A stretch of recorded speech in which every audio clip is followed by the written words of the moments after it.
ఛత్తీస్గఢ్లో 2 చోట్ల జరిగిన వేర్వేరు ఎన్కౌంటర్లలో 26 మంది మావోయిస్టులు మృతి చెందారు. ఎదురుకాల్పుల్లో ఓ జవాను మృతి చెందినట్లు సమాచారం. మరింత సమాచారం మా ప్రతినిధి లింగయ్యని అడిగి తెలుసుకుందాం.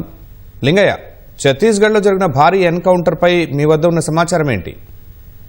శర్మ, ఛత్తీస్గఢ్ లో మరో భారీ ఎన్కౌంటర్ జరిగిందని చెప్పవచ్చు. మొత్తం 26 మంది మావోయిస్టులు ఈ ఎన్కౌంటర్ లో మృతి చెందినట్టుగా మనకు సమాచారం అవుతుంది. అయితే 2 వేర్వేరు చోట్ల జరిగిన ఎన్కౌంటర్ లో ప్రధానంగా ఛత్తీస్గఢ్ బీజాపూర్ జిల్లాలోని గంగలూరు పరిధి అండ్రి అటవీ ప్రాంతాల్లో దాదాపు 9 గంటలుగా సాగుతున్న ఎదురుకాల్పుల్లో 22 మంది మావోయిస్టులు ఇప్పటికే మృతి చెందినట్టుగా కూడా భద్రతా బలగాలు అధికారికంగా ప్రకటించాయి.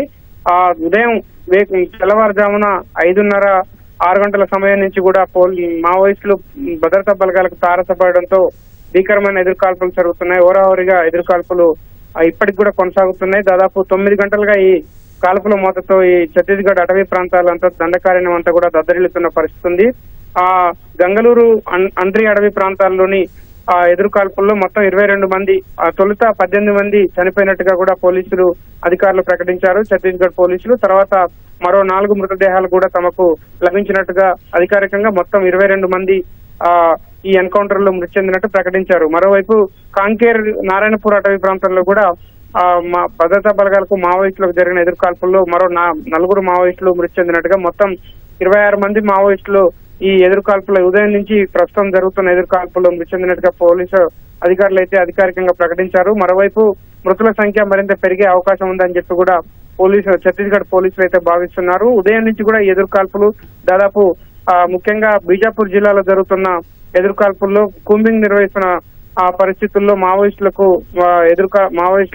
ఎదురుకాల్పులు చేయడం, ఆ తర్వాత పోలీసులు కూడా భద్రతా బలగాలు ఎదురుకాల్పుల్లో ఇప్పటికీ ఇంకా కొనసాగుతున్నాయని చెప్పి సమాచారం అందుతుంది. అంటే 9 గంటలుగా ఈ భీకరమైన ఎదురుకాల్పులు ఇప్పటికే 22 మంది మృతి చెందినట్టు ఒక చోట, మరో చోట 4 మావోయిస్టులు మృతి చెందినట్టుగా కూడా సమాచారం అందుతుంది. ఈ అండ్రి అటవీ ప్రాంతంలో జరిగిన ఎదురుకాల్పులో ఒక జవాన్ రాజు అనే ఒక జవాన్ కూడా మృతి చెందారు.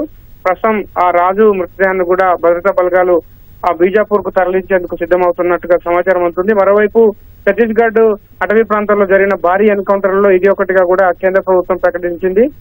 ఇది భద్రతా బలగాల విజయం అని కూడా హోంశాఖ మంత్రి అమిత్ షా కూడా ప్రకటించారు. ఏదేమైనప్పటికీ 2 వరుస ఎన్కౌంటర్లు, ఒక ఎన్కౌంటర్ లో 22 మంది, మరో ఎన్కౌంటర్ లో 4 చనిపోవడం మాత్రం మావోయిస్టులకు గట్టి ఎదురుదెబ్బగా చెప్పవచ్చు. శర్మ, ధన్యవాదాలు లింగయ్య.